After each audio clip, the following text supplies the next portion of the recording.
Okay, well, oh, yes, right. Somebody, I just had It's a not to mechanical close it. voice telling me the recording is in progress. Yeah. Good. Okay. Well, thank you everybody for firstly for the invite and for joining us this evening. The purpose of this particular talk is that there will be some of you out there who I hope will have heard of Waderquest and have an idea at least of what we do. There will be some people who've heard of us but won't have a clue what we do. And I dare say the majority of you have never even heard of us. So the idea really of this presentation is to introduce a little bit about who we are, what we do, and a little bit perhaps of why we do it. So I can honestly say that Waderquest as an entity started. Hello, it's not working now, is it? Come on, you can do this. Okay, so it works when you practice it. Don't try. There you go. There we are. Started with this little chap here, who I'm sure you will recognise immediately as being a spoon-billed sandpiper, and cracking little chappy it is too. Elise is Brazilian, or she has a British passport now. She's very proud of and spent a lot of money in getting. When we lived in Brazil, we were planning to come back to the UK around about 2011, 2012. And at that time, it became known to us that this little bird, a bird which I'd seen many years ago in a book and thought one day I'd love to see one of those, was probably, and not possibly, but probably going to be extinct within 5 years. Now, here we are, some 12 years later, and thankfully it's still with us, but that's mainly due to the efforts that people have put into saving it. So when we came back to England, I did say to Elise, one of my priorities is sort of traveling to Thailand, for example, which is one of the easiest places to see these things. Is so much easier from the UK or Europe in general than it is from South America. So I said one of the first things I want to do when we get back is I want to go and see a spoon-billed sandpiper. And so obviously, having got that in mind, we started sort of researching about spoon-billed sandpipers.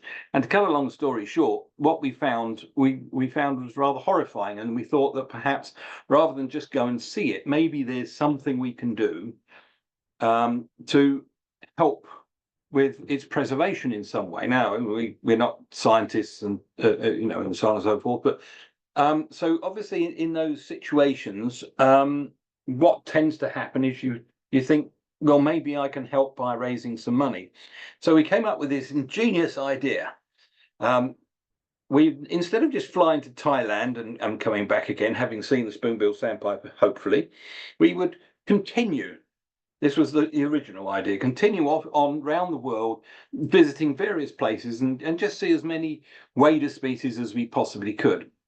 The eventual plan was slightly different. We didn't go on a one trip around the world. We went on various trips to different places. But, the result was the same. We saw, I think, 175 species of waders or something in the 12 months. But the crucial thing was that what we tried to do was to raise some money by bringing the plight of this bird to people's attention, and hopefully getting them to sponsor us, so we'd get money coming in. I should make very clear that the money coming in was not used in any way to fund anything. It was all used to help with spoon-billed sandpiper conservation. Having decided we were going to do this and so on and so forth, we really had to decide where we wanted our money to go to. And what we decided in the end was that it should go to these little guys. Now, I always say that these have to be the cutest wader chicks. I mean, wader chicks are the cutest chicks in the world anyway, but these are the pièce de résistance of wader chicks. These are spoon-billed sandpiper chicks. And these, as you can see, the photograph from Tim Island at the WWT, these are birds that are in captivity. And you can actually tell that they're in captivity on the grounds that even with all this climate change and global warming, as far as I know, I've not been there, but the tundra is yet to become blue and furry. So I'm pretty sure that these, we can be sure these are captive birds.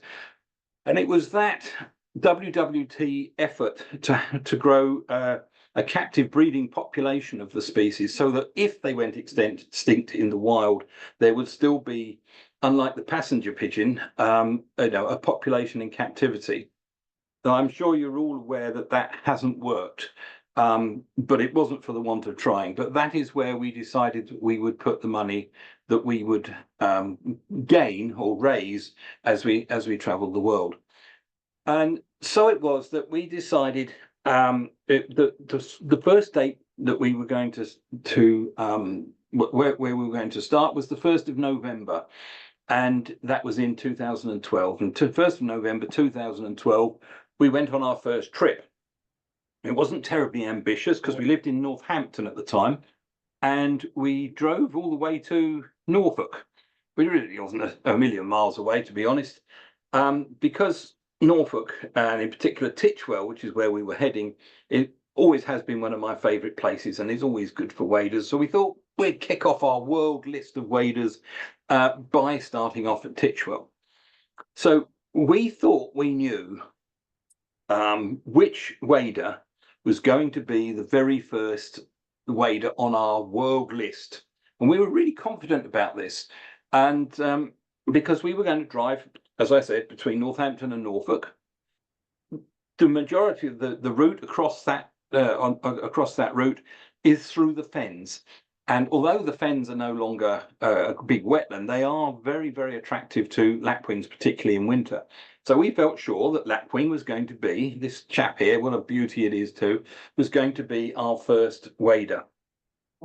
And I would have been very, very happy had it been our first wader, because it is my favourite bird in the world, to be honest with you. It was a bird that got me into bird watching in the first place. But when we got to Titchwell, we found that we hadn't seen one, and we were looking for them, and it was daylight, and we were really quite taken aback, because, I mean, 30 years ago, it would have been virtually impossible to drive across the fens in November and not see a lapwing. And it sort of came home to us that this idea of wader conservation there was more to it than just these cute little birds with funny little bills in the far-flung corners of Asia. It suddenly occurred to us that wader conservation was about right here, right now, in our own country, our own continent, and actually pretty much anywhere that waders exist, because we have lost 80% of our breeding lapwings in this country in the last, well, I suppose it's 30 years now. I used to say 20 years, but 30 years.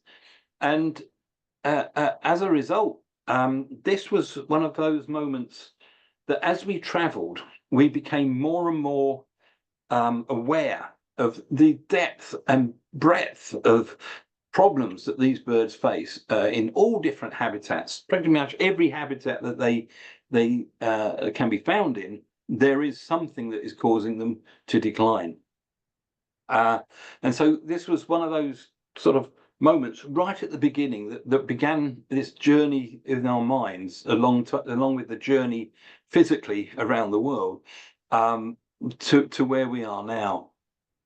When we got to Thailand, we knew that we were going to be looking for a little grey and white bird, because actually at that time of year, the spoonbill sandpiper doesn't look like that beautiful brick red thing I've showed you in the first place. So here we were at Paktale, a place called Paktale, looking for a little grey and white bird. And I hope you can see my cursor. Any one of these, particularly these small ones here, that could have been it. But you can see we had our work cut out, where there were thousands and thousands of little grey and white birds, which pretty much describes every wader in the world at that time of year. So it took a long time for us we took many hours, so 3 or 4 hours, traipsing around, looking at various salt pans and getting hotter and hotter. And it was getting on for midday when eventually we did come across a bird. But here's what we were up against. This bird is a redneck stint. And redneck stint, as you can see, pretty standard bird, looks very much like a little stint, I suppose. But if I would, sorry, what we were clearly looking for, the distinguishing mark of the spoonbill sandpiper is that incredible bill. But I have to tell you that if our bird had been standing in that same position as this one here, as I showed you before, in that same plumage, because the plumage is very, very similar, you would have, from that angle, the only thing that you would have seen was different would be that the bill would be slightly longer, perhaps. And so that it really was difficult to find these birds. Those little bills that you can see again in this picture do not stand out quite as much as you would hope. So to give you some idea, we look at this bird here and it's beginning to turn away to the side. You can still see the flange, you can still see that there's a bit of something going on there.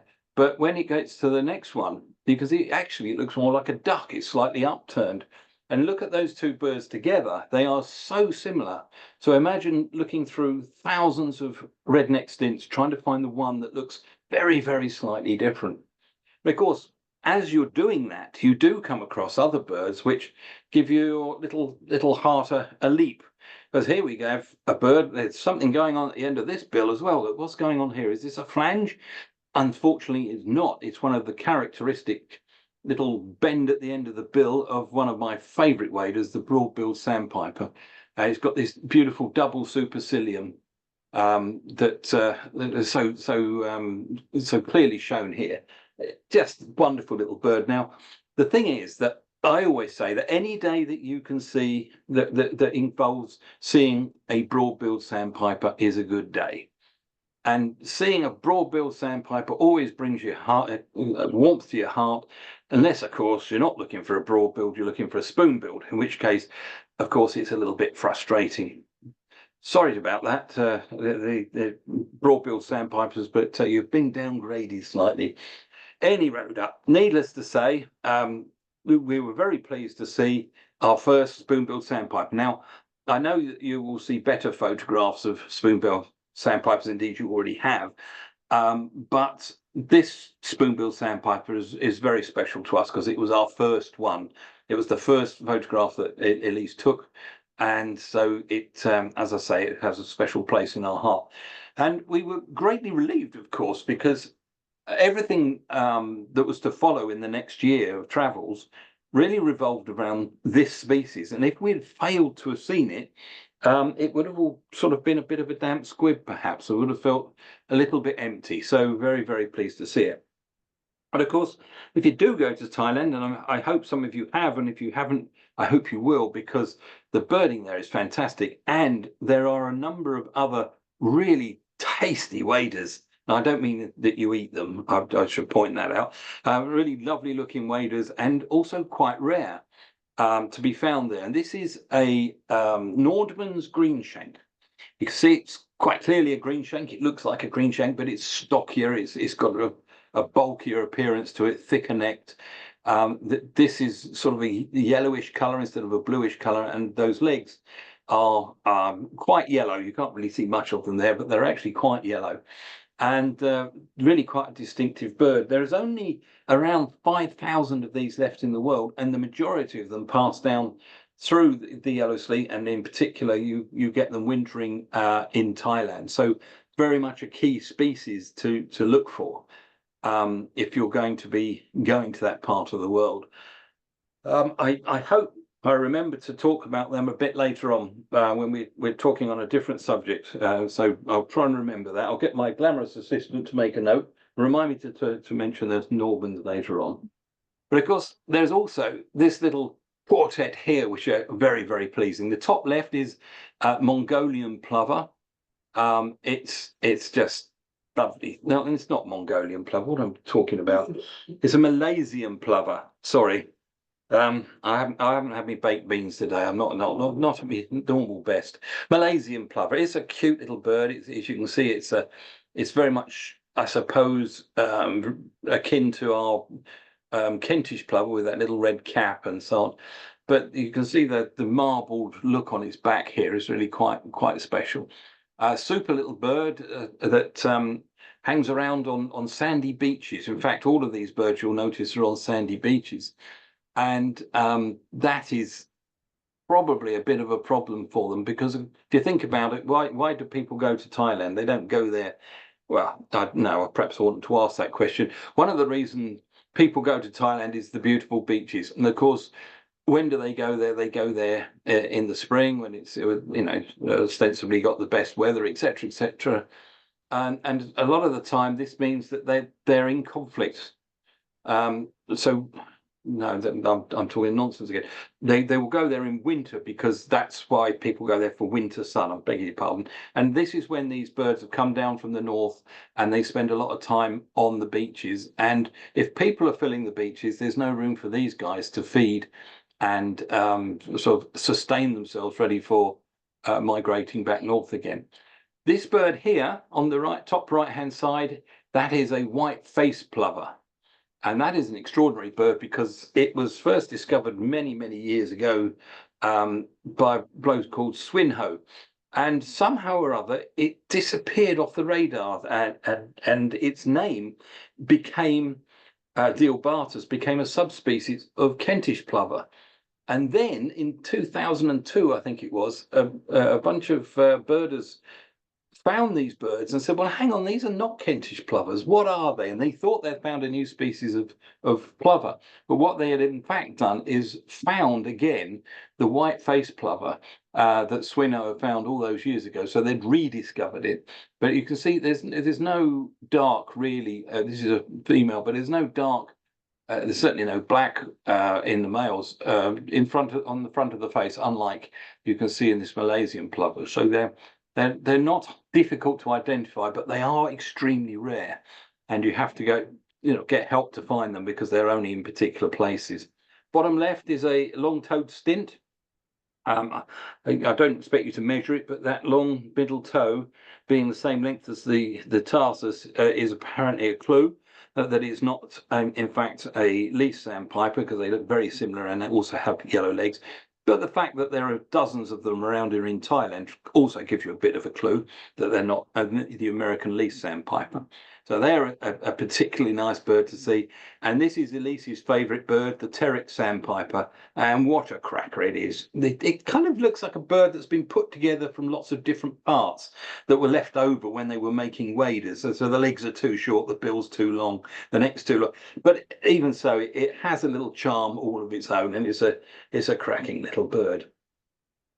But not all birds are rare, even in Thailand. And this is one which is particularly common, and it's called a red-wattled lapwing.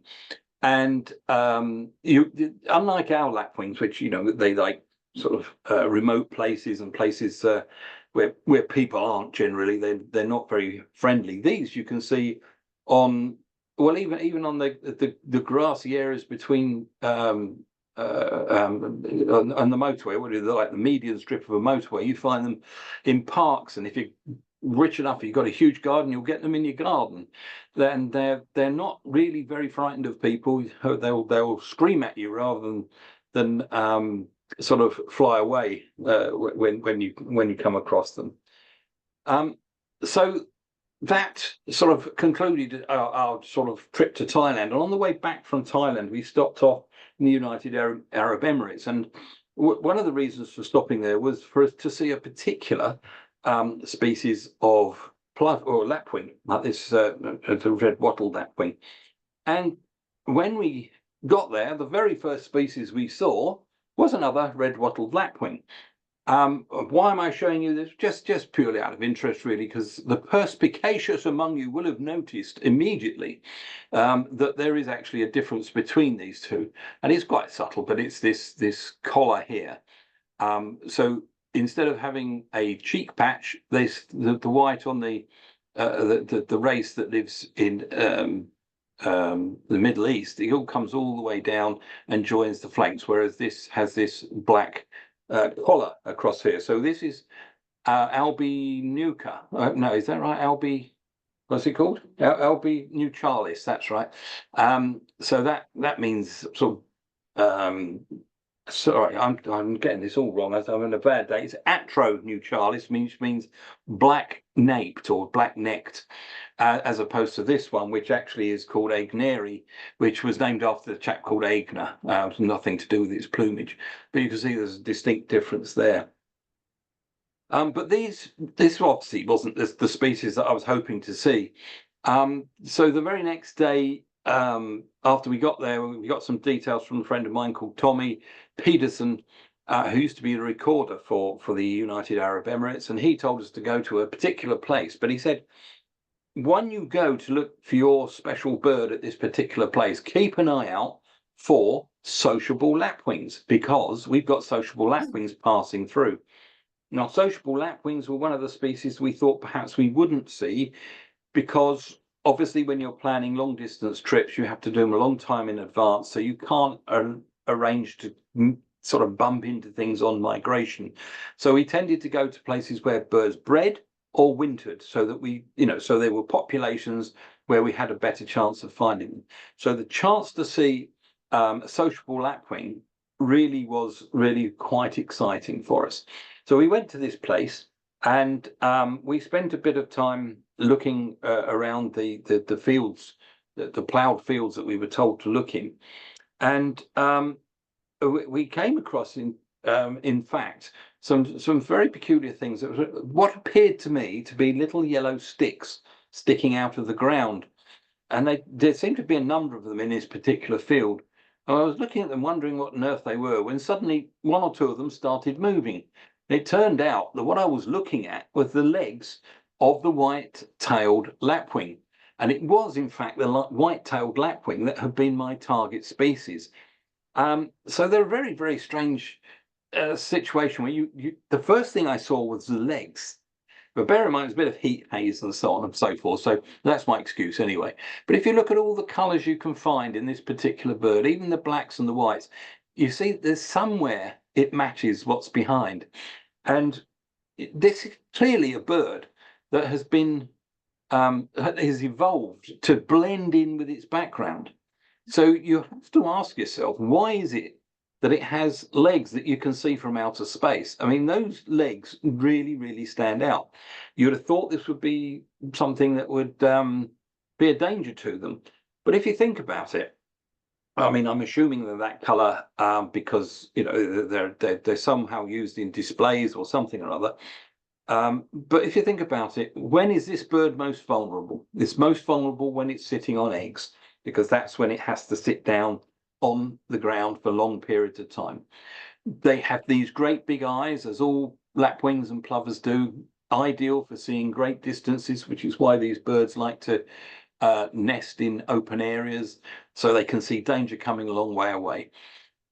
But of course, think about it, if they're sitting on eggs, when it sits down, those bright yellow legs will just disappear underneath it. And in fact, one or two of these birds did sit down when we were there, and quite honestly, they pretty much all but disappeared. So it's obviously not a disadvantage to them, because they would have evolved away from having bright yellow legs. As for the reason they have them, well, I'm afraid I'm not going to be able to give you that answer, because I have yet to discover for myself what it is.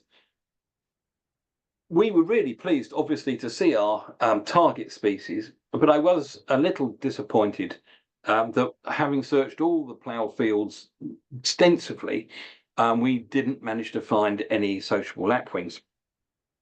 So I said to Elise, well, we're here, we might as well do a bit of birding. Let's go and have a look at some other places. We turned round, and behind us was a grassy field. And standing on that grassy field was a sociable lapwing. In fact, there were 3 sociable lapwings standing on that grassy field. So thankfully, we'd managed to see them. And unfortunately, this is a juvenile bird, and the other 2 were in winter plumage.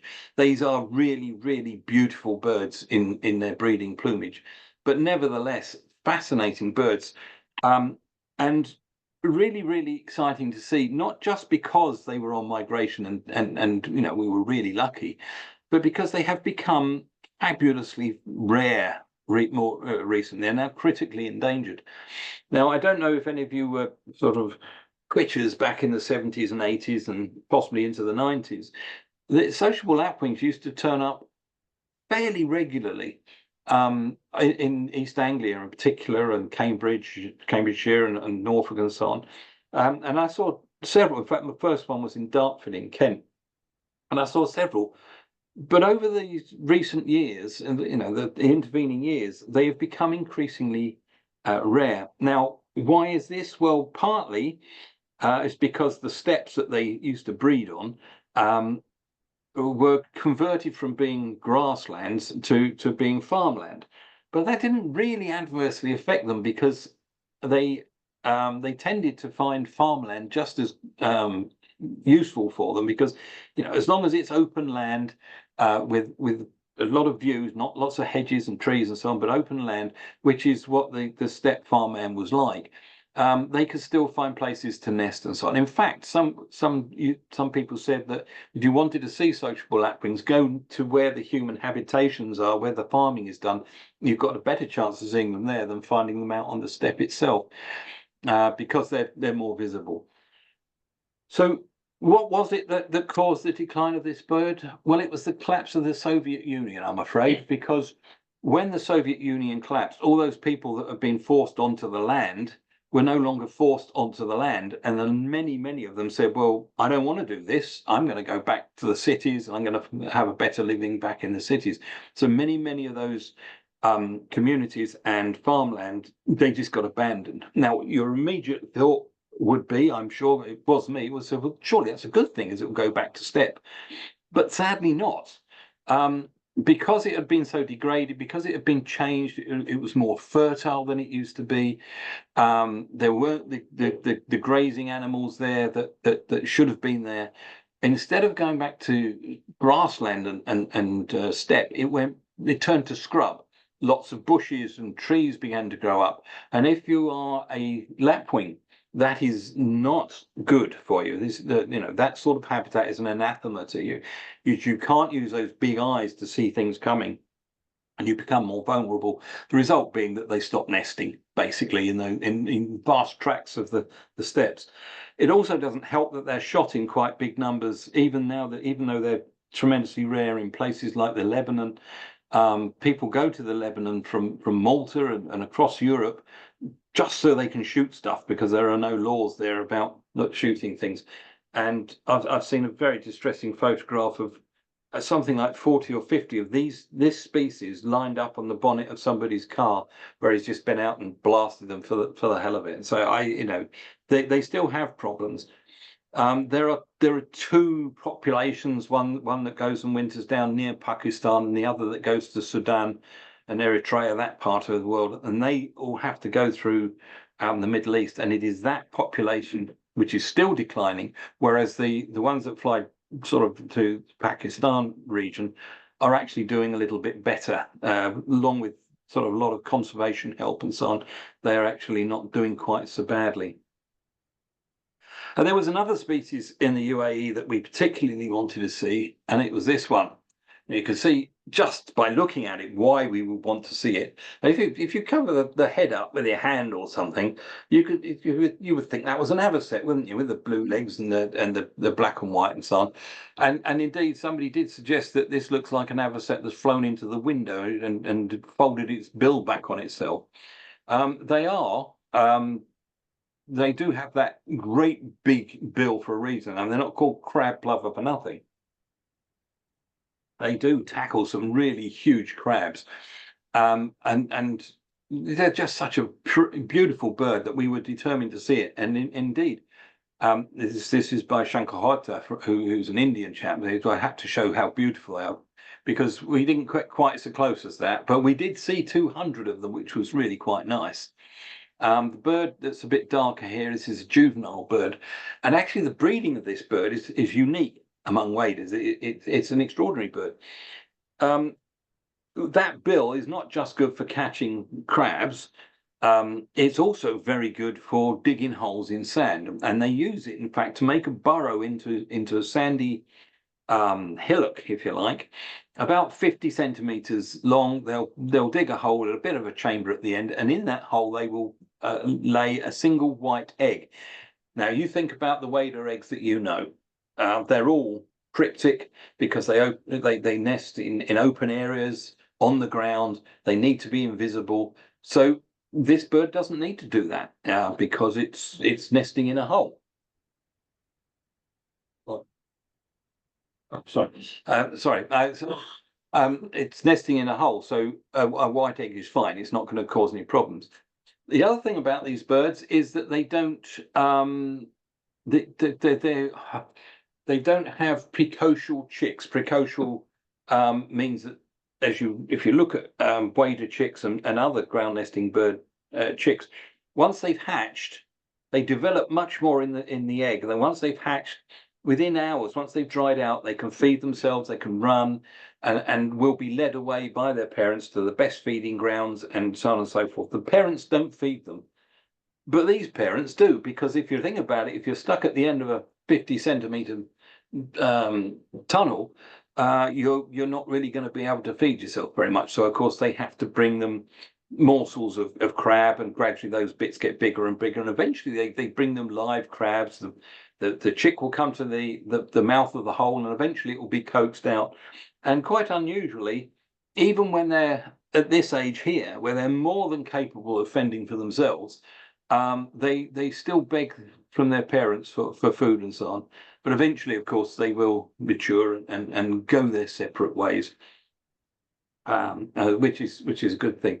But this again, this beautiful lagoon that you can see, this was another one of those moments which really cut to the heart of Elise and myself, because we were with Tommy at the time. We were saying how wonderful it was. He got this place so near to where he lived, where he could see these birds. And he said, well, it's not going to be here for very long. I said, well, what do you mean? He said, well, plans have been agreed to turn this shallow lagoon into a marina. They're going to dredge it so that the oligarchs of the world can bring their great big floating palaces a little bit closer to Dubai. I think it was Dubai, wasn't it? Yeah, not Abu Dhabi. Yeah, Dubai, because they can save half an hour drive into the town from there, from the place they have to use at the moment. And I found that utterly depressing, to be perfectly honest with you. What I don't know, in case anybody was thinking of asking, is whether it's actually come to pass. I need to find that out. But it was that. There's just the thought of this beautiful place full of waders, and particularly these birds. There's only 15 colonies of these birds where they breed. They all breed on islands in the Gulf. So if you wipe out any one of those islands, and that could happen if the predictions for sea rise occur, this bird could become extinct as a result of that. Added to which, if you have an oil spill or a disaster near any one of those islands, and there's only 15 of them, it's going to be a big knock for the population. So these birds are pretty vulnerable. Their existence is not guaranteed. It has to be said. So there you are. That was crab plover, a lovely addition to our list of waders. And then we shot back to England, where we stuck stuff in the washing machine and polished our passports, and then set off to the United States of America. And we landed first in Florida. And the main reason for stopping in Florida was to see this bird here, which is a piping plover. This is again a juvenile. It's not a breeding plumage adult. So they, again, is like a lot of these things. They look like every other plover if you're not being too pedantic about the criteria of identification. But the reason we wanted to stop, in Florida, was mainly to see this bird and see Wilson's plover and so on. But there were many, many more species, mouth-watering species, that were waiting for us on the west coast of America. So we didn't tarry long. We bid farewell to this beautiful little piping plover and flew to Los Angeles, and from there we then flew up to Seattle. So looking at the species that we could see, or we did see actually, over in the United States, there's this one, beautiful photo by Teresa Hedden. This is a summer plumage American avocet, an absolutely corking bird, very delicate bill, just a lovely thing. Beautiful, absolutely beautiful. And then there were marbled godwits, a fantastic looking addition to our list of godwits. They were just a lovely looking bird. And again, they were these things, these long-billed curlews. Now, if you look at that, I mean, immediately you can see it's not one of our curlews because it's not got a white underneath. It's a just beautiful cinnamon colour. But you look at it immediately and you wouldn't think, well, it hasn't got a particularly long bill. Why is it called a long-billed curlew? Well, it's because this photograph is of a male. And if you know, perhaps you already know that in most waders species, the females are larger than males. They have longer bills. They're bigger, heavier. They are more equipped to lay eggs. That takes a lot of energy. So the males are smaller. They don't need to be that large. Rough is an obvious exception to that rule. But in this case, we know it's a male because if it's a female, this is what you would see. Now that is what I call a long-billed curlew. That's pretty. Wow. That is pretty impressive, isn't it? With this little dewlap on the end of it, almost looks as if it's struggling to hold its head up. Bless it. Now these species, all of those species, we were delighted to see, thrilled to see, but they weren't actually the birds that like almost everywhere we went, there were birds that I particularly wanted to see, like the white-tailed lapwing, obviously the spoon-billed sandpiper. In this case, there were a couple of little birds that I particularly wanted to see, and they are three birds that dwell on the rocks, and as a result, they collectively get known by the Americans as rock pipers.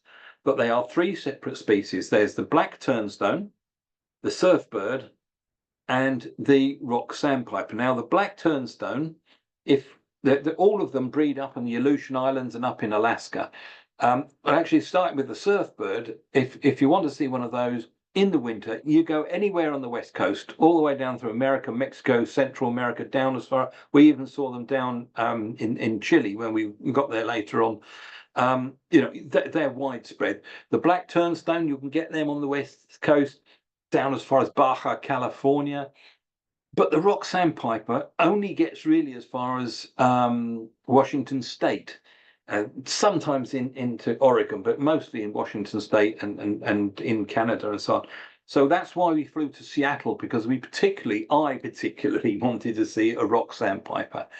I'm not quite sure, but it was one of those birds that just captured my imagination.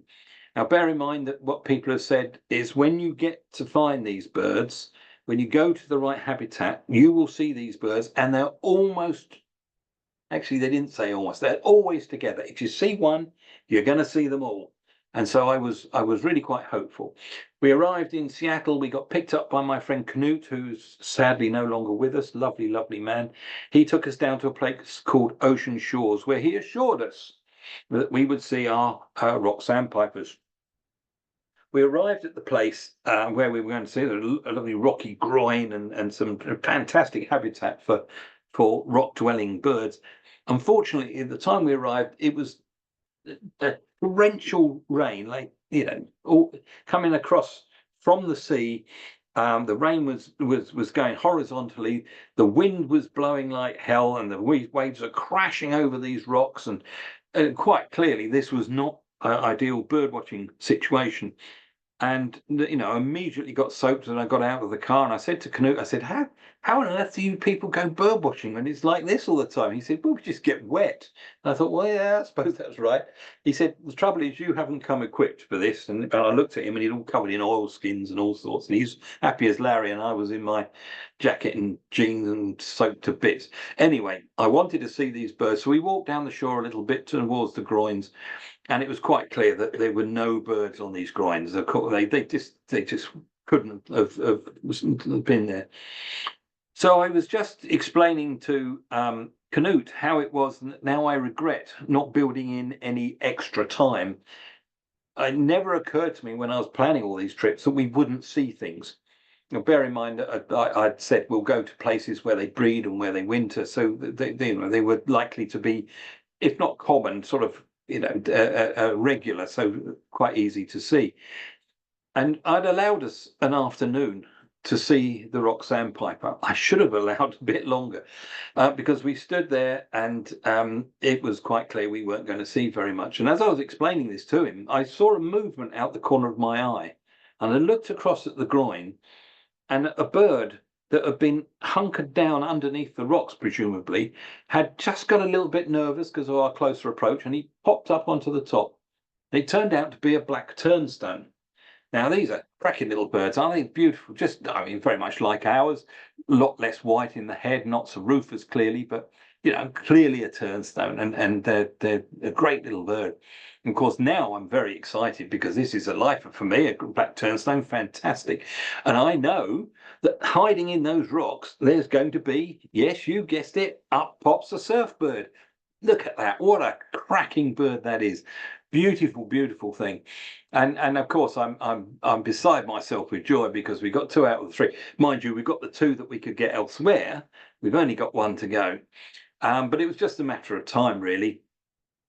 Well, 3 hours later it got dark and there was no sign of any rock sandpipers. So anybody who tells you that if you find one, you find them all, you can tell them from me, no, you don't, because they quite clearly, we saw those 2 more common widespread species, but we didn't see our rock sandpiper. So what did we do? It got dark, so we went to dry out in a pub, of course, had, excuse me, something to eat and drink and plan for the next day. And you know, I really had a very, very short amount of time in the morning before I had to travel back, or we had to travel back to Seattle in order to fly down to Los Angeles. And at the end of the evening, as I was going out of the door, I turned to the barmaid and said, I don't suppose you happen to know what the weather forecast is for tomorrow, do you? She said, and I quote, I sure do, honey. It's going to be the same, only worse.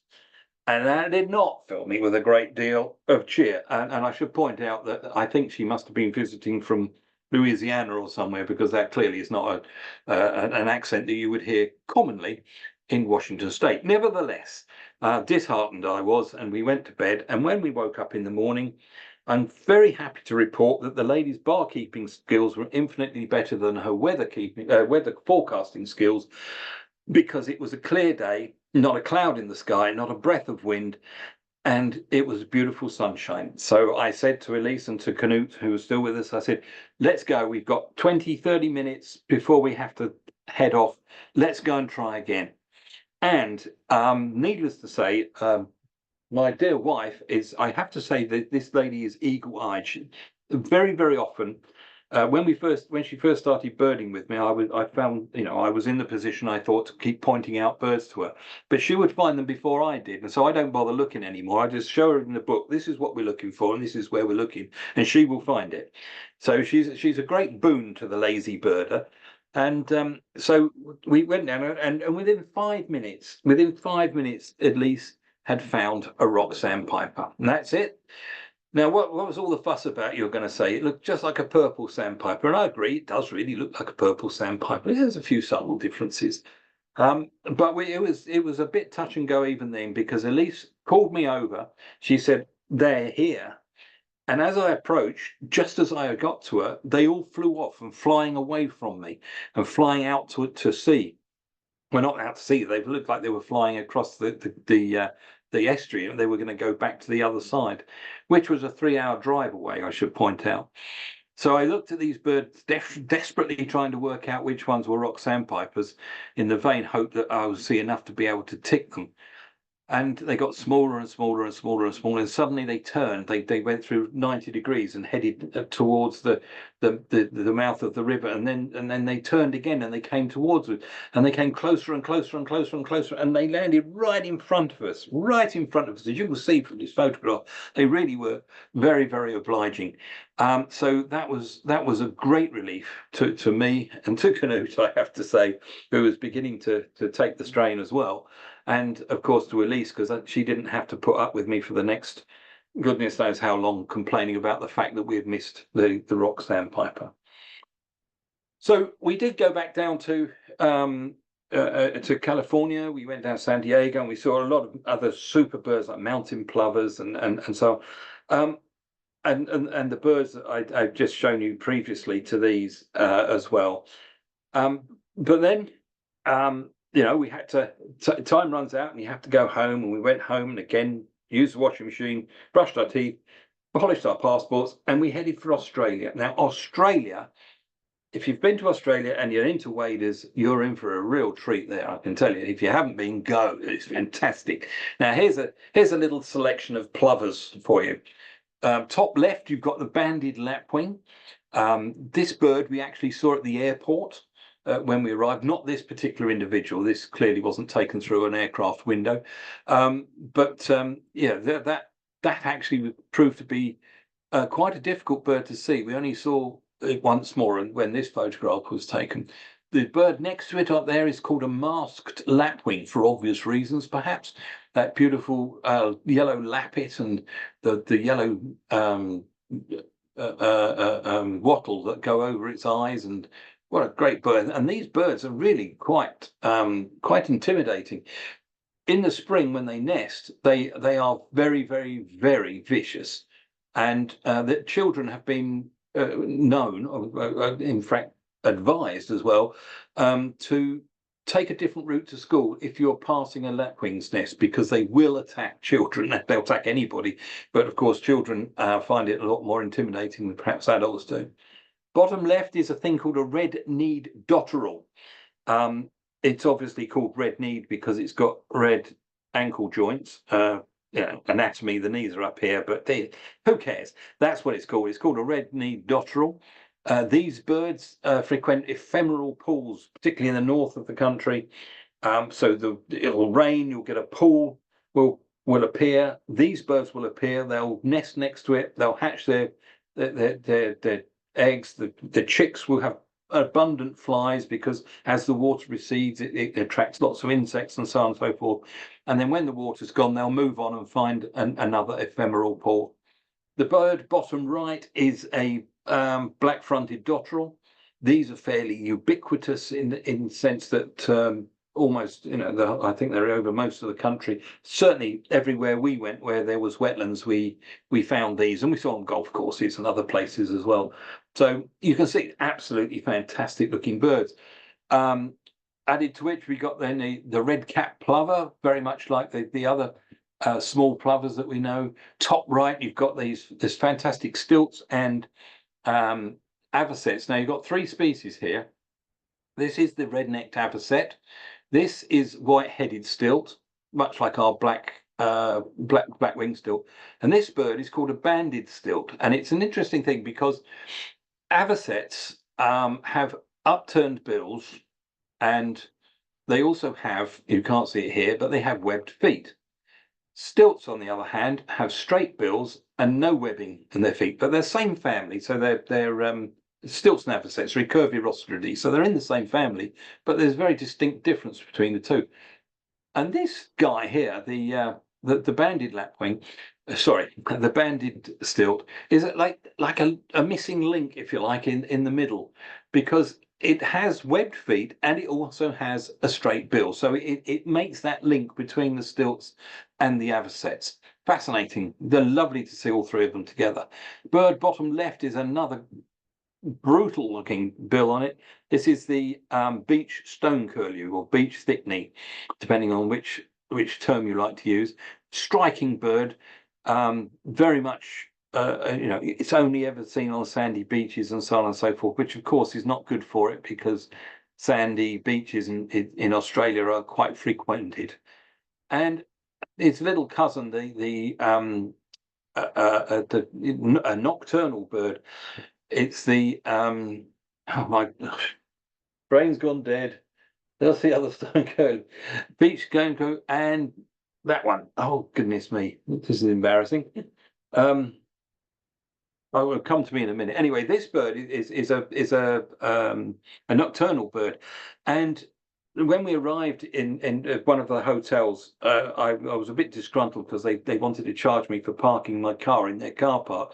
So I decided to go and park it outside. And when I got out of the car, I parked on the road. I got out of the car and a bush That's it, bush, stone curlew or thickney. And there I came across this bird wandering up and down the road. So I had to go and get Elise from the hotel to get her ground camera and come out and photograph the thing. So that was quite an unusual way to see a new species. But the list goes on in Australia. You've got the bird at the top left, which looks more like a moorhen, or a gallinule, perhaps, is the comb-crested jacana. I don't know if I've got a bar across the top of this, covering part of that crest. This is a female bird. They have very much stronger markings and a bigger crest. They are territorial and they have several male partners, which is unusual in the birding world. But all jacanas, with the exception of one, have the same sort of family arrangements. Top right is an Australian pratincoal. Now, if you remember, the pratincoals and coursers form another group, a family group, the Glariolidae, but they don't really look like each other. You've got the tall, slim, long-legged coursers, and you've got the short-legged, long-winged pratincoals. Well, this is another one of those birds which is the halfway house, if you like. So halfway between the long-legged and very upright coursers and the very long-winged but short-legged pratincoals, you have a pratincoal, which is quite clearly a pratincoal, but has these enormous long legs, and they run quite fast on them, and they also sort of leap into the air to catch insects and so on. Down the bottom, we have two species of oyster catcher. The pied oyster catcher, bottom left, very, very similar to our own, almost identical, but it's a chunkier bird. It's a bit more stocky. And the beautiful thing on the right is the sooty oyster catcher. This is of the subspecies Ophthalmicus because of that beautiful yellow eye-ring. There is, in fact, another subspecies which doesn't have that. Fuliga, I can't say it now. Fuligula is the fuliginosus is the scientific name, and the subspecies is fuliginosus, which doesn't have that beautiful eye-ring. But this was so striking that it was just a fantastic thing to see. But the key bird, once again, there was a key bird, and this was the key bird. It's the hooded plover, and the reason was a key bird was again because of its conservation status. It was going to the wall. Again, you see, sandy beach, Australians. What do the Australians do on the beach? Pretty much everything. When do they do it? Well, pretty much all year, but especially in the spring and summer. Australian beaches are wall-to-wall people.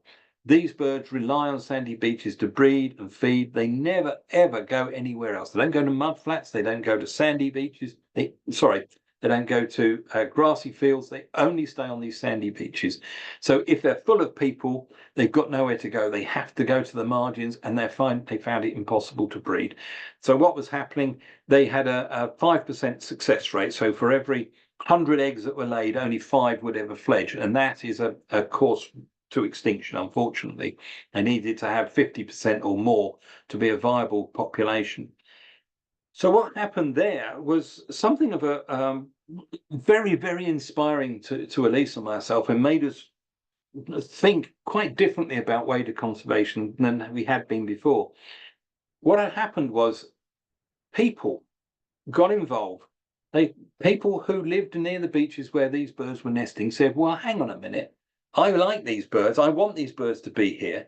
Surely it's down to me, because no one else is going to do it, to make sure that they're okay. And people went out, and with spending very little money, just made make do and mend fences. They put fences around to stop people going there. They spoke to people, asked people not to walk their dogs there, put dogs on leads, not to ride their horses, drive their cars, all sorts of things. There was conflict, there was friction, but it also worked.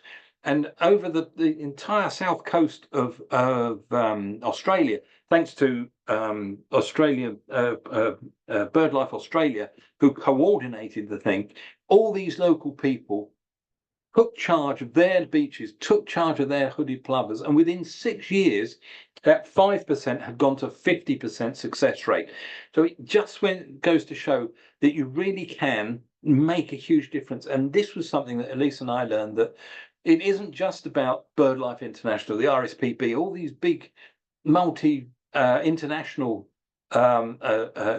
entities who are trying to, who are able to do things on a micro, level, where you've got one nest on one beach. If you save that nest, and that happens a multitude of times, across the habitat, then of course you're all making a difference, and that really came home to us. And this is one of the big ethoses behind Waderquest, is that we are determined to sort of help where we can with these smaller projects, where perhaps they will fall through the cracks in bigger organizations because of the inability to be able to fund small projects. So that was Australia. You can see some brilliant birds. And of course, when you're in Australia, I told Elise that when you're in Australia, the rule is you have to go to New Zealand. And she didn't argue. So off we went to New Zealand. And it is a lovely place, the South Island in particular. This area here is a classic braided river. This is just a fantastic habitat. But when when Elise photographed this, we were standing with our friend John, who's a local conservationist and researcher, and I was saying how beautiful it was. He said, it's really actually an ecological disaster that you're looking at. I said, how so? It's just so picturesque. He said, there isn't a single piece of vegetation in that photograph which is natural or native to New Zealand. Absolutely everything that's native has gone, and absolutely everything you can see has been introduced. So you've got fir trees, you've got willows, you've got grass, you've got whatever those things, I'm not sure what they were, Pittosporum, I think. You've got bracken, and these things, this is something that came from Australia, which sort of fills up these islands and makes them uninhabitable or unnestable, if you like, for the birds that like to nest on these places. So it was a bit of a kick in the teeth, really, for me, because I was sitting there thinking how wonderful it was, and it was actually quite bad. So why is it that these braided rivers are so important? Well, there's a couple of species of bird which absolutely depend on them, and one of those is, again, unique. It's an incredible bird. It's called the wrybill. For obvious reasons, when you look at this one, it's actually a juvenile bird, but nevertheless, it's got a fully developed bill. And they bend to the right. They only bend to the right. They never bend to the left, always to the right. And it's around about 12 to 20 degrees, I'm told. So if you're going to measure it, that's it. You can go ahead and measure it. But you can see it always bends. And why have they developed that? Well, if you look at these rocks, okay, if you're a critter, right, and you see one of these things coming, you think, right, I'm going to hide under this rock, and you go underneath the rock and you think you're safe. Well, if for example, a dunlin or something was here and he wanted to put his bill down there, he wouldn't be able to get underneath the rock to get the critters out. This guy can, and his bill has developed. It's interesting that they've only developed to the right, but it's developed in the way that it has because of the boulder-strewn habitat that they feed in. There are lots of things hiding underneath these rocks which they can get to, which other waders or insect eaters can't. So they are a fascinating bird to see, and obviously one of the key species if you go to New Zealand. Now, I used to ask at this stage with live audiences, who knows what the rarest wader in the world is, and they all used to answer wrongly, except for the people who have been to New Zealand, perhaps. But actually, the answer that they gave would now have to change, because just recently they've split a species of plover, and one of the subspecies, which is now a species, has only got 60 individuals left, and that is the southern red-breasted plover. However, I never let the facts get into in the way of a good story. So the rarest wader in the world used to be the black stilt. Here it is, black stilt. Just give you a quick blast of a black stilt there. So obviously we wanted to see a black stilt. Now the thing is that they got down to 27, I think it was, individuals in the world at one point. And there's been a huge captive breeding program and what they call head starting, where they release them they let them grow to be fledglings, and then they let them loose, and so that they're rebuilding the population. As I understand it, the last figure I heard, there's about 170 wild living black stilts now. So they've done well, but that's over a really colossal length of time. There's quite a high attrition rate, unfortunately, among them. But obviously, these birds were very important to us. We went to a couple of places where we were told to look for these birds, and we couldn't find them anywhere. We went to Lake McGregor, Lake something else, Lake Maguire, I think it was, and we had very frustrating time. Eventually, it was actually at Lake McGregor in the end. We went back to it, and just as we were leaving, I said to Elise, we need to leave because there's other places we can go and look for these birds. So let's cut our losses and go and try somewhere else. And as we were leaving, Elise, who again, you see, it's her who finds everything. Although when she finds it, she's usually quite demonstrative and gets very excited. On this particular occasion, I was driving away, and she said very quietly, "Oh," she said, "I can see 2 black stilts." I drove a further 20 meters before I suddenly sort of sunk in what she had said. So I jumped out of the car, then jumped back into the car and put the handbrake in just before it hit a great big concrete post it was heading towards. Got out again, got my binoculars out, and yep, sure enough, there it was, the old black stilt. Now, as we were quite a long way away from these birds, we decided we would like to get a bit closer.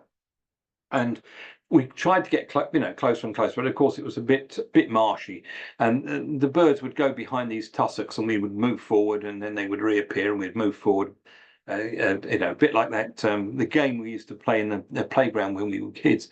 But as we got closer, I began to wish I hadn't done so, and the reason for that is, as you can see here, there's quite a lot of white on this bird, and that leads us really to one of the problems that these birds face, and that is that there are so few of them and so many white-headed stilts, which are quite common there, that come the breeding season, they'll be looking around for another black stilt, and if they find a black stilt, they will always choose a black stilt over a white-headed stilt.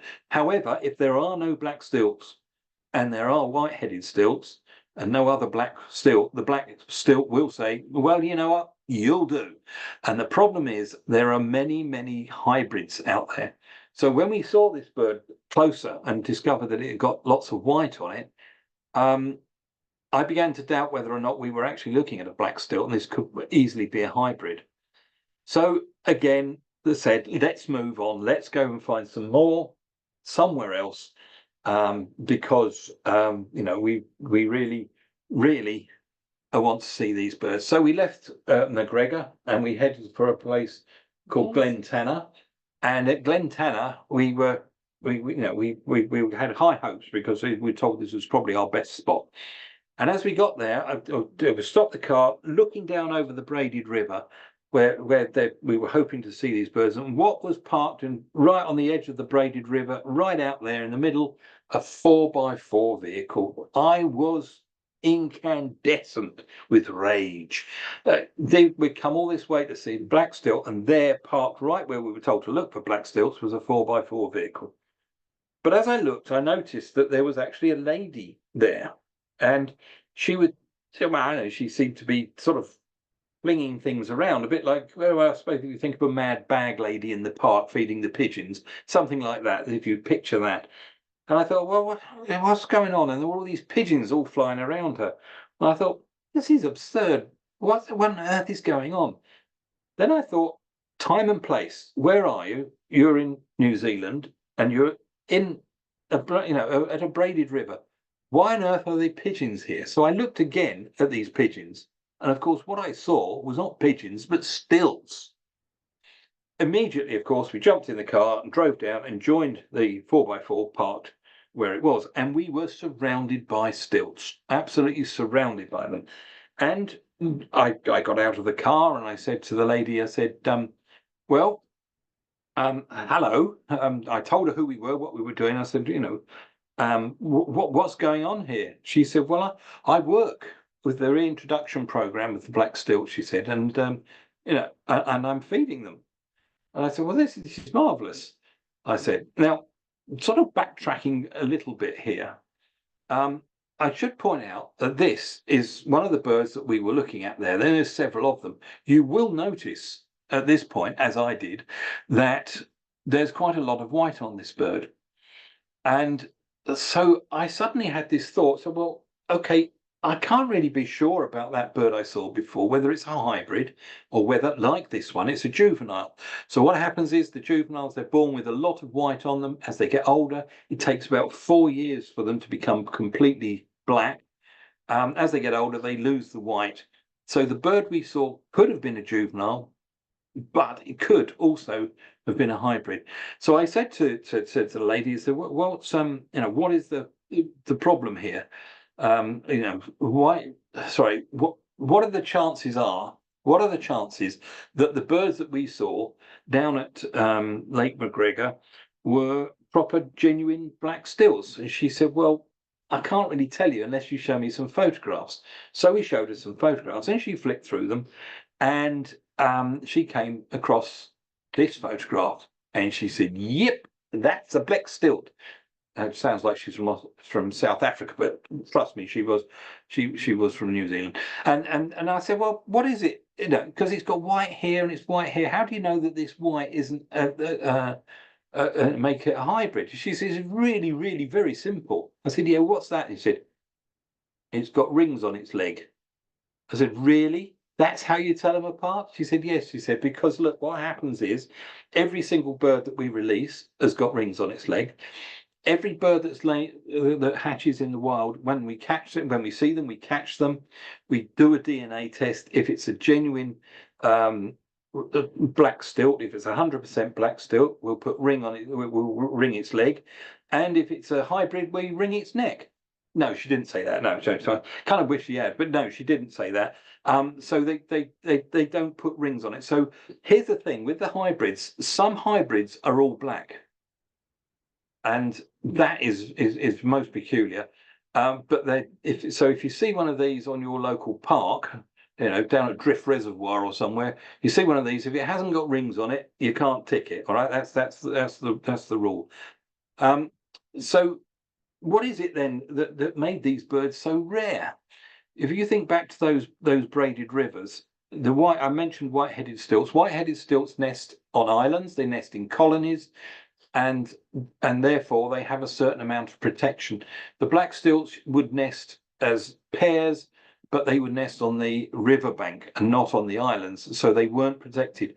Now, for millennia, there wasn't a problem with that, but of course, once we'd got there and we brought all sorts of things, foxes, hedgehogs, sheep, dogs, cats, all sorts of things that could get to them, they got to them, and there was really no sort of protection from the colony or from being sort of the right side of a really, really cold water that sort of 10 minutes ago had been a glacier.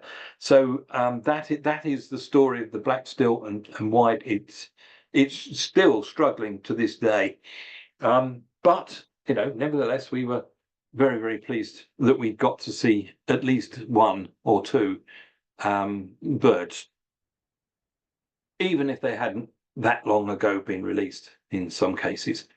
So New Zealand has a lot of other very special birds. The top left is a shore plover, a bird which used to breed on the mainland for many years ago, stopped breeding for the same reasons as I just explained for the black stilt, because of predators. They're ground nesting birds. They only nest on one particular island, but they are being reintroduced back onto other islands which have been rendered vermin free, or pest free, predator free, whichever way you want to describe it. This particular bird that we saw was one of those birds that had been released onto a different island, but it obviously didn't like it very much because it flew to the mainland, and as a result, it was within a couple of hours' drive of where we were. So I'm ashamed to say we twitched it, but it was worth it because it was quite clearly a bird that had been used to being fed, because when it appeared, it flew towards us and landed more or less at our feet and sort of almost looked up at us and said, "Feed me," which kind of took the edge off it a little bit. But nevertheless, it was our chance to see the species, so we were very happy with that. The two-banded dotterel on the top right, sorry, two-banded plover, the locals just call them banded dotterels. That was a relatively common bird, but is suffering an awful lot. The worst nightmare for these birds is, I'm afraid, feral cats and also domestic cats. There's a lot of pressure now to rid New Zealand of feral cats. There's a lot of those. But the problem is there are so many domestic cats and people will not pass laws to make them stay indoors. We've got a cat sitting here with his feet in the air. We've got a cat, but he's an indoor cat. And I think if you have a cat, it's not cruel to keep them indoors. But in New Zealand, they're finding it really difficult to prevent domestic cats from killing these birds where they live near the coast. And we've got a friend who looks after a colony. I say looks after every year, every single chick, and some of the adults are killed by cats. It's just heartbreaking. And yet she carries on, bless her, and is an example to us all. Bottom left is a northern red-breasted dotterel, as distinct from the southern one, which has now been split. That bird was in the same field as the shore plover above it. You can see the handsome little whatnots, aren't they? And the bottom right there is would you believe, a variable oyster catcher. Now, it doesn't look very variable to me. Its name, in fact, scientific name is Hematopus unicolor, which obviously means one color. So it's fairly obviously one color. So why is it called variable? Well, because some of them look like this, very much like a pied oyster catcher. You can see, depending on how much white they have, this area here is usually like this, not a sort of sharp line that we see on ours, but it's this sort of greyish sort of area. And for that reason, they've got the name smudges. So people, I used to hear people when I first got there talking about smudges and vocs.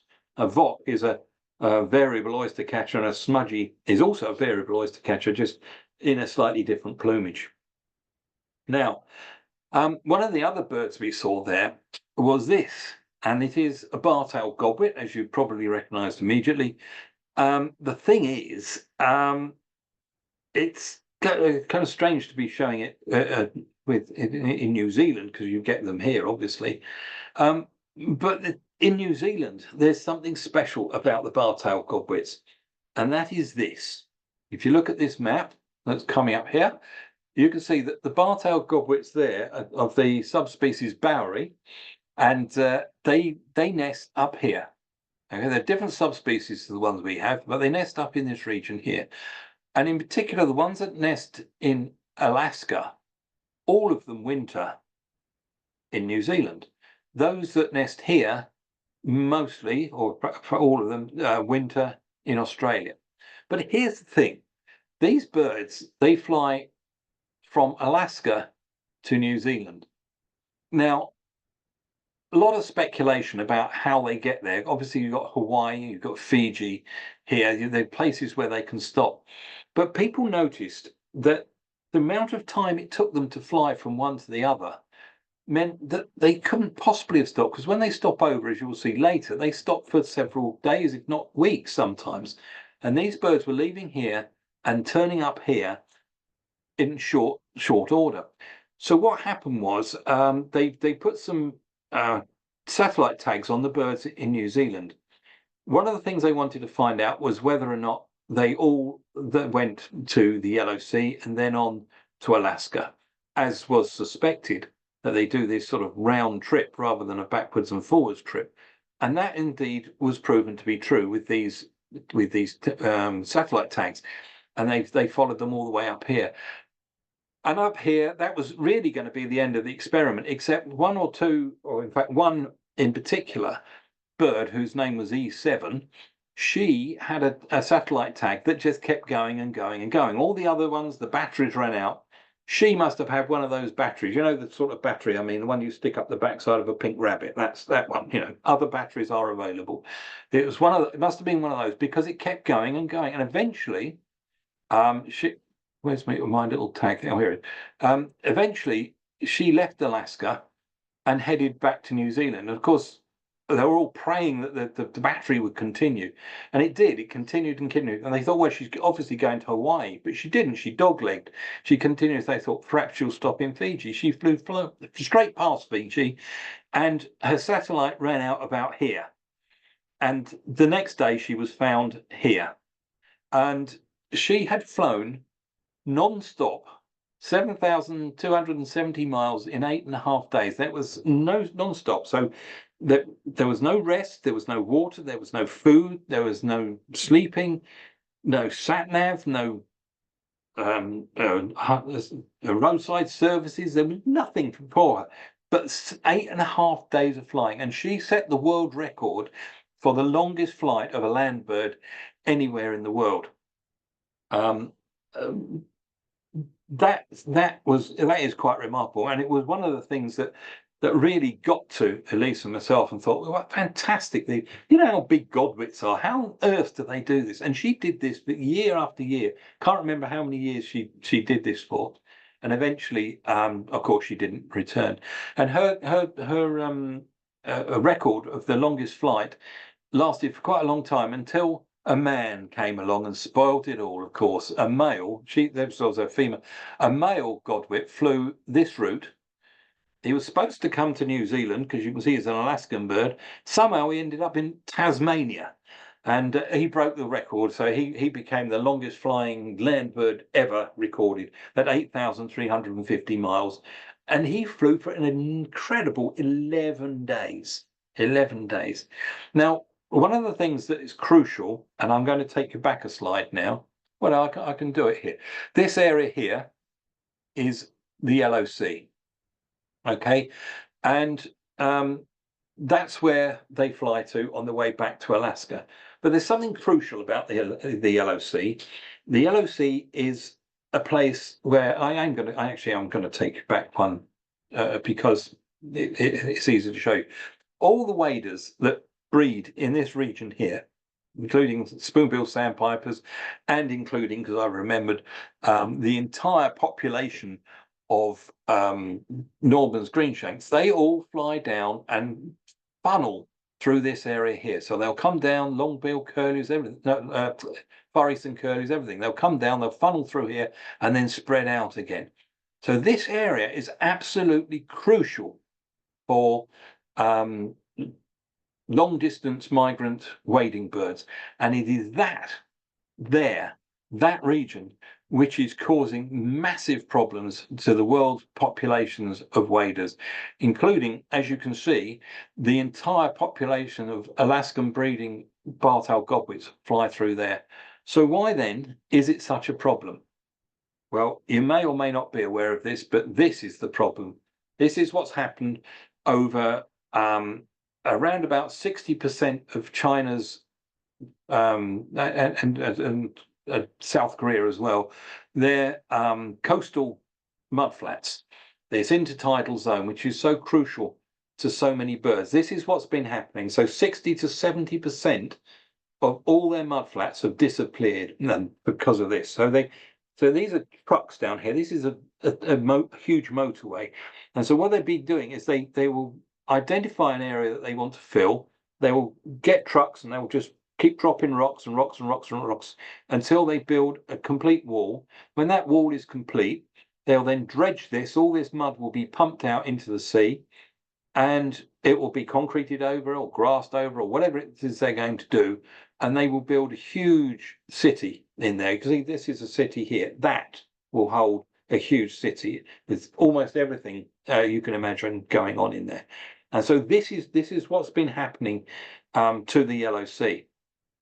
And why is this a problem? Well, all the birds that breed here, that feed here, will now not be able to feed here. So where do they go? Well, the argument's always been, well, they'll go somewhere else, won't they? Well, I'm afraid they won't. And here is the proof. This is in South Korea. This is a place called Saemangeum, where the Mangyong and the Dongjing rivers meet. And this used to be, and I say used to be because it's now been destroyed, was a huge mudflat. Now, bear in mind, these are cities. This is cities here. And this barrier that has been built here to stop the tide coming in and out this has got a 4-lane motorway, 4 lanes each way on a motorway. This area that was used to have all this mud was huge, hundreds and thousands of waders. That's now all gone because they built this barrier, and this is now a desert. And what they were going to do, they were going to build cities in there. They were going to build golf courses, marinas. Ironically, they were going to build a nature reserve. The water still flows down here, but it's then sort of pumped away because we don't want the water, do we? We don't want that. We keep all the water out there. Thank you very much.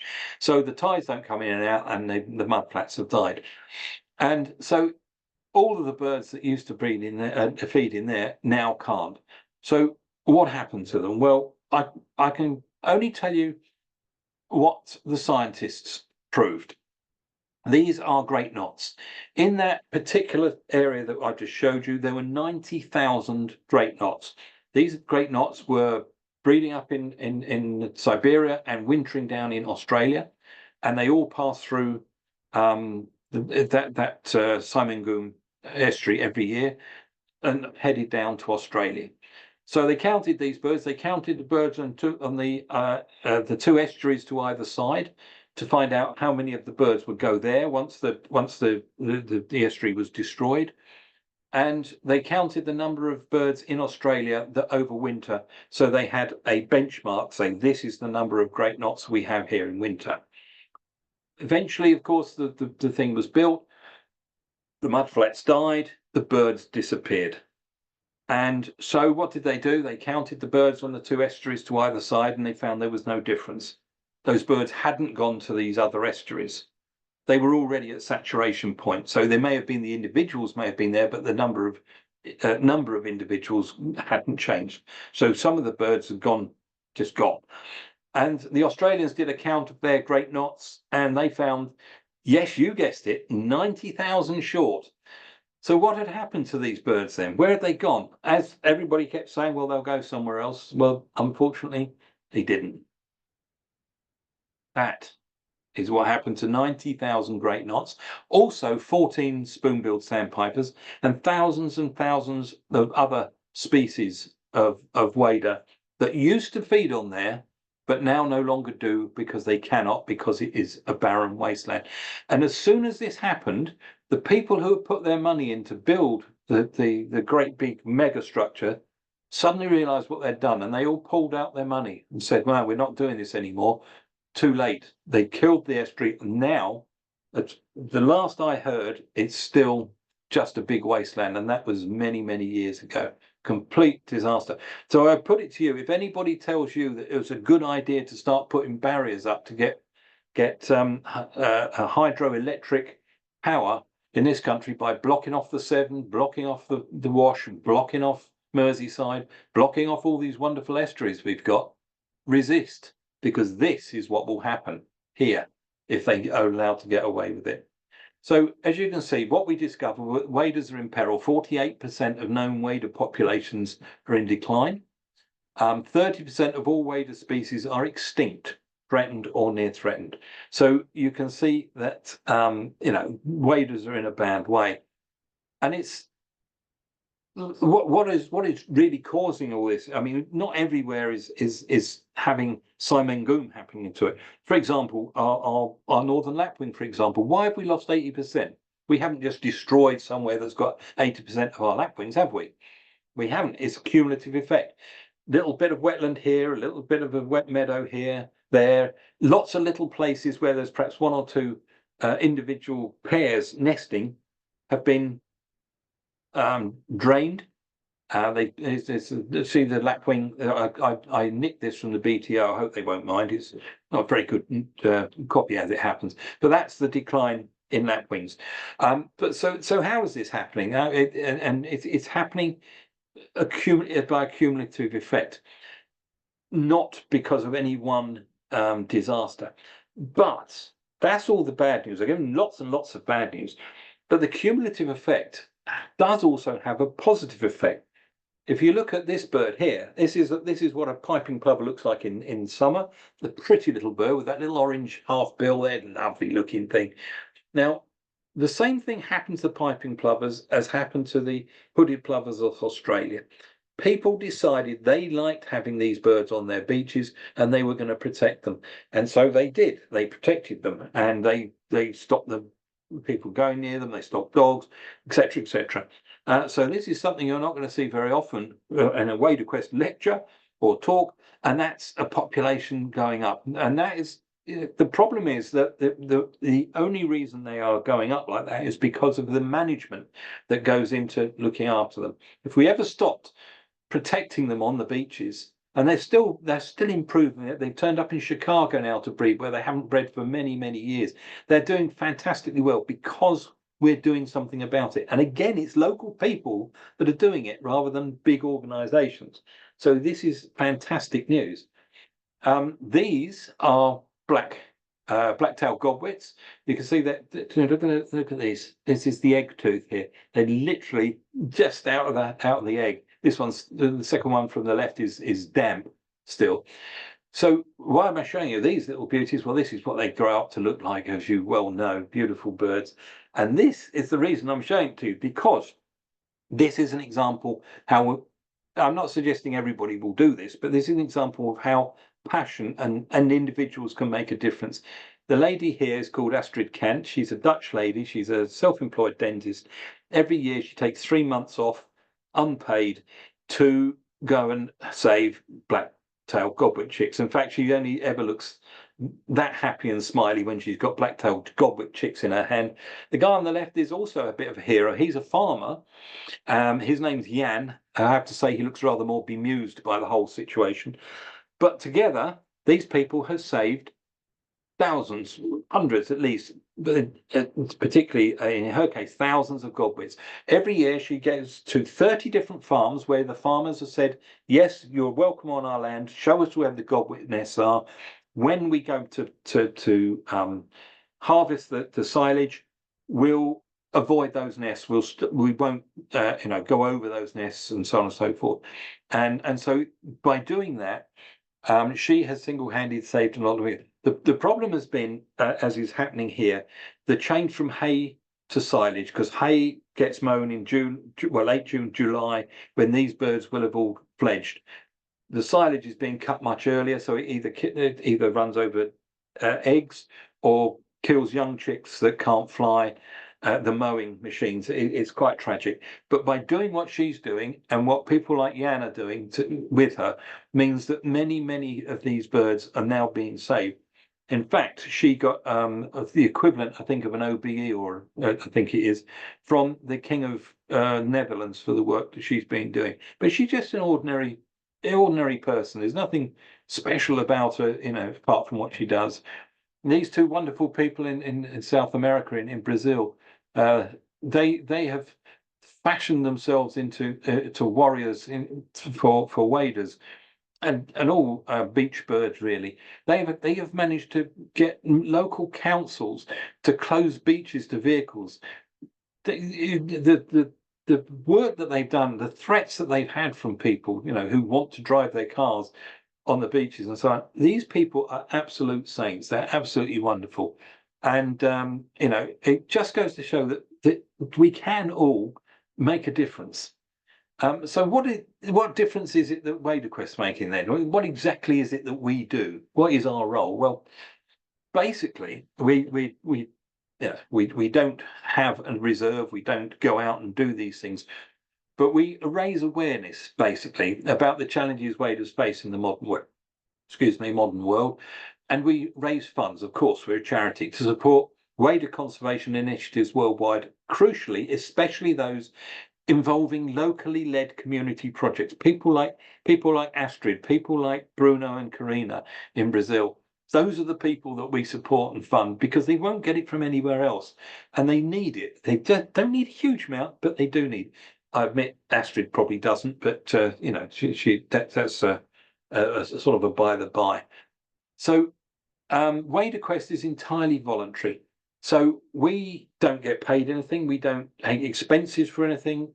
Waderquest, all the people that help us run it, everybody does it on a voluntary basis. So any money that comes in is used entirely for Waderquest and doesn't enrich us in any way, shape, or form. People are often asking me how they can help us, how they can get involved. And well, there's one very, very simple way that you can do it.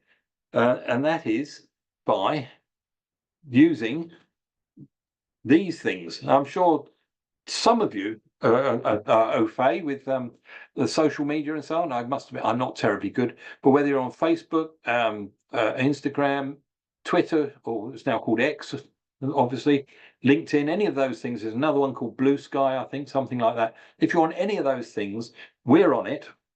If you see anything that says Waderquest, or just put Waderquest in the search, you'll find our stuff. Just share it. Share it with whoever you can. Like stuff, so that makes us feel that we're getting somewhere with reaching people, because by doing that, you are helping us raise awareness. You're fundamentally helping what it is we do so that we can help waders. And some of those people you reach may want to help us in other ways as well. So that would be something you can fantastically do for us. If you've got, saying it's all the look, I've got the wrong date up there. This should be November the 1st and 2nd, 2025. 1st and 2nd. Join our Wader Conservation World Watch. People all over the world go out on that weekend. They see as many waders as they can, send us the results, and we create a newsletter and put everybody's name in it, all the participants, hundreds of them all from around the world, their photographs, etc., and of course the species. How is that helping us?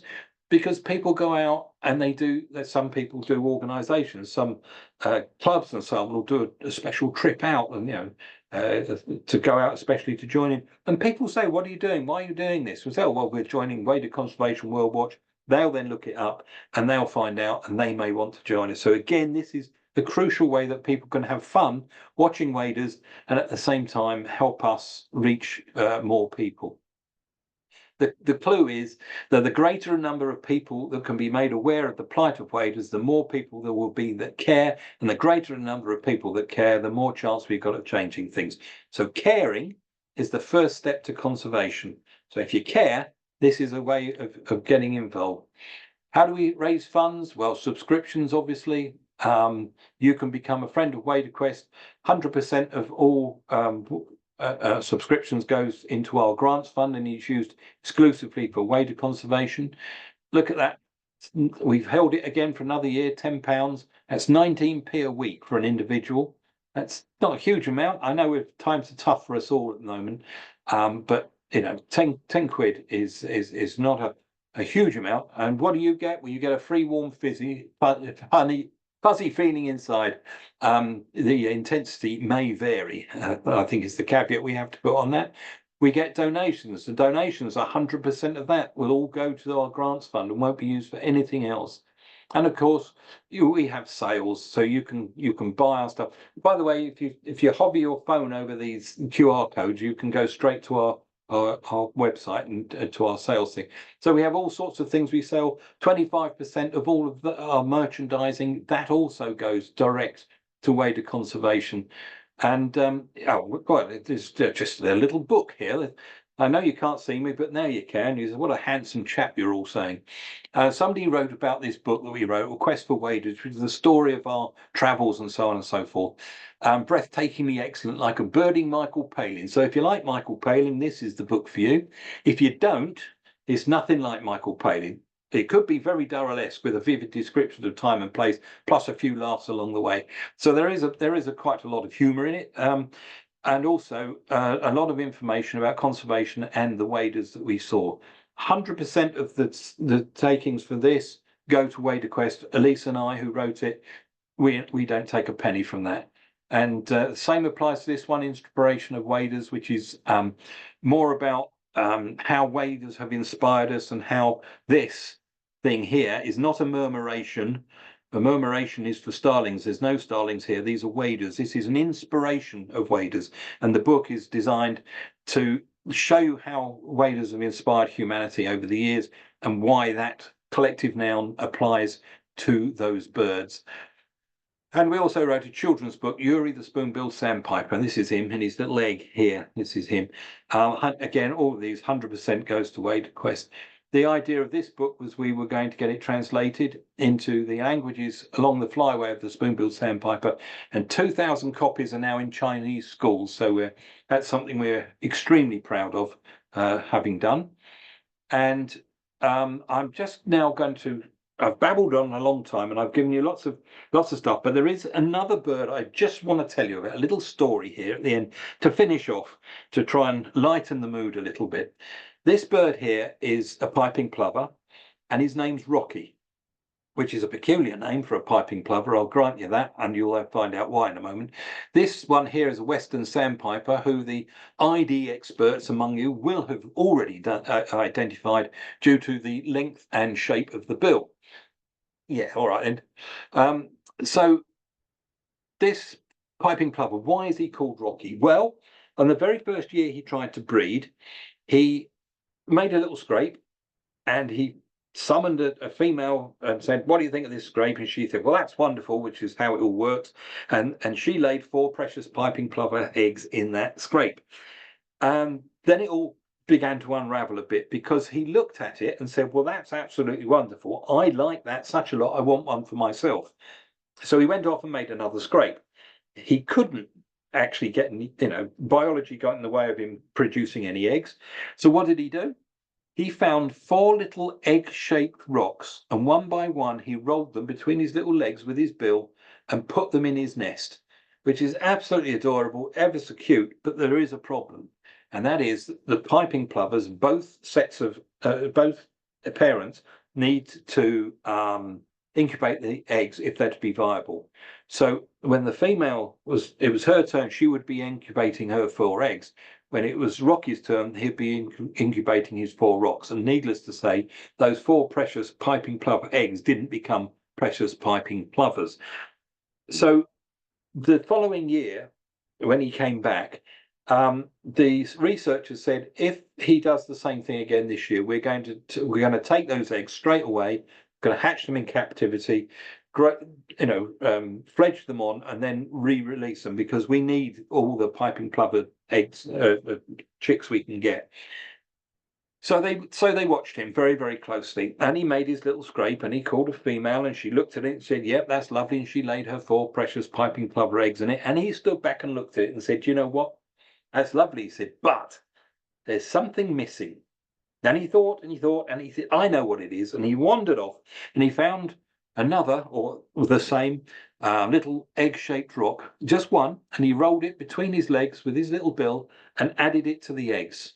So this time, when the female was brooding, she was brooding 4 eggs and a rock. But when Rocky was brooding, he was brooding a rock and 4 eggs. And I'm pleased to tell you that every single one of those eggs hatched. Unfortunately, the rock didn't. So no little pebbles this year. Not only did all 4 of those eggs hatch, but all 4 of the chicks fledged. Now, here's the funny thing, though, these birds, they live for an average of, they can live for as long as 15 years. I think that's the oldest ever. He only came back for 9 seasons. But, and I like to hear the groan normally when it's a live audience, after a rocky start, this guy turned out to be one of the most prolific breeding adults in the particular colony that he was in. He produced more chicks than any other male has ever done in the history of that particular area in Manitoba. So there you go. It was a difficult start for him, but he did very well in the end. And you probably think that I've just made all of that up just to cheer you all up. But I'm going to show you now. That is his nest. Obviously, these are the 4 eggs, and that is Rocky's little rock. Isn't that fantastic? Marvelous, marvelous. Birds are just fantastic. There's just one more bird I need to tell you about, and it's this one here. This is Elise, as you haven't been able to see her. You can now see her. She, as you can tell, took most of the photographs. Where she didn't, they were named. I like to think that maybe if you found some of this interesting, some of it amusing, some of it quite upsetting, I'm sure. And I don't apologise for that, because I want people to know what's going on. But I found all of those things would have been less intense if you hadn't had pretty pictures to look at. Listening to me talking without the pictures would have been infinitely more boring. So thank you to her also. And that really just leaves me to say thank you to you all, to Cornwall Birdwatching and Preservation Society, and to you all for being here and for listening to me, and for giving me the opportunity to explain a little bit about Waderquest to you today. So thank you very much, and I will now stop sharing my screen. Unfortunately, for some reason, my camera's not working, so you can't see me, which is probably a blessing, really. That's brilliant. Thank you very much, Rick. That was really interesting and yeah, real worldwide tour there, which I wasn't quite expecting, which is brilliant. I don't know, has anyone got any quick questions for Rick while he's online? Told you we never get any questions. You've covered it so extensively. Keith's always got a question. Fire away, Keith. Yeah, great talk, Rick. Thank you very much. Fantastic to see some of those wacky waders from all around the world. I guess it's not so much of a question. Well, it is a question, really. So I agree that we should be doing much more to conserve our waders and whatnot in all our estuaries. But of course, I mean, Cornwall's a classic example. You know, some of the estuaries we've got, the big draw for lots of the tourists is water sports. You know, I do the usual Webbs thing down at the Gannel, just south of Newquay. And, you know, what do I see down there? I see dozens of dog walkers with dogs off the lead.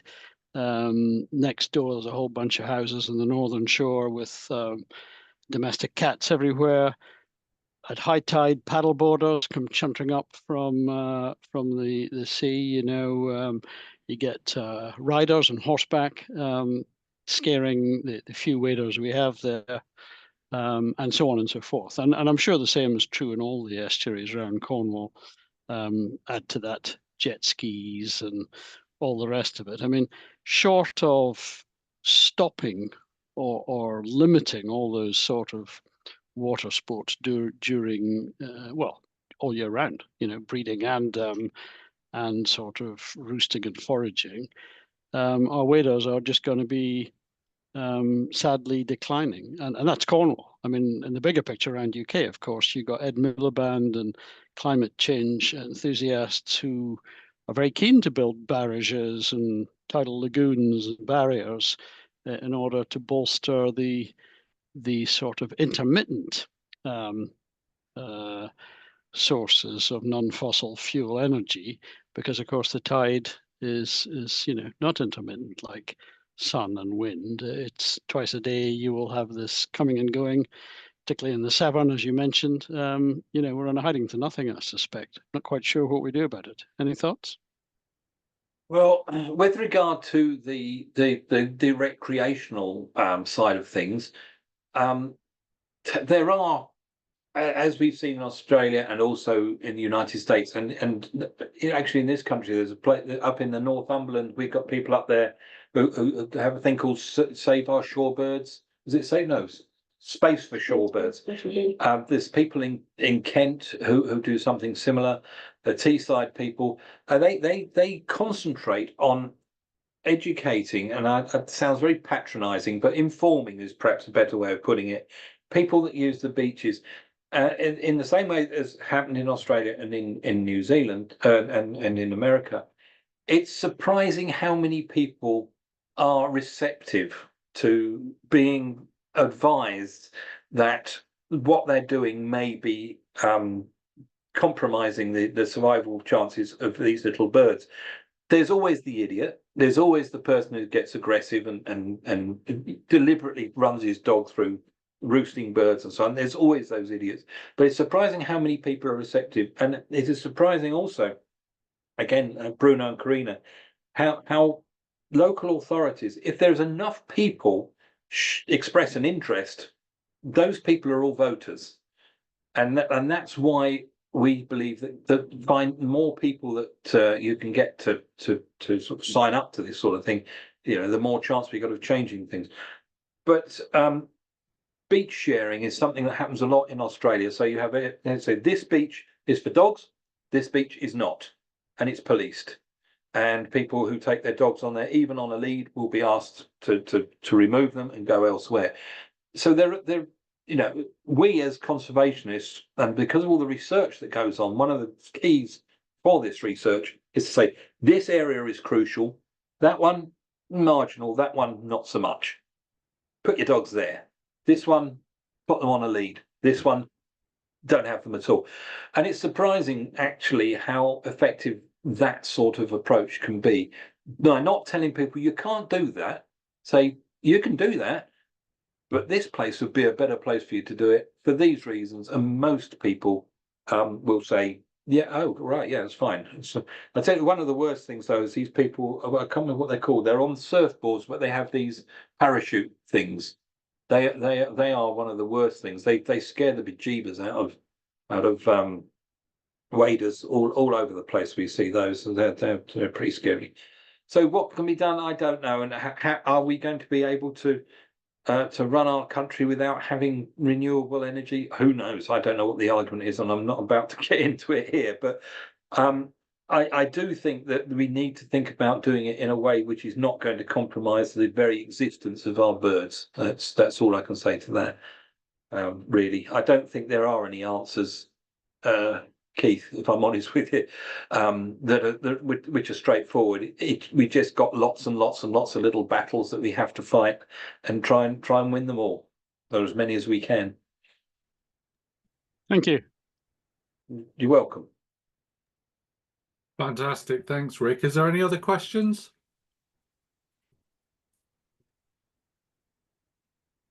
No, that sounds good. Well, I really appreciate that, Rick. And yeah, it was fascinating. And I hope we hear from you again in the future at some further events. It'd be a pleasure. They're not all as upsetting as this one. Good. Well, brilliant. Yeah, thank you very much and have a good night. And yeah, we hope to see you again soon. And we'll keep a lookout for your social media updates and what you've been up to. Thank you very much. I appreciate that and appreciate your time. And thank you again for the invite. Thank you. Thank you. Have a good Bye-bye. evening. Thank Thanks, you. everybody. I'm Bye-bye. waving at you. I'm waving at you, honest.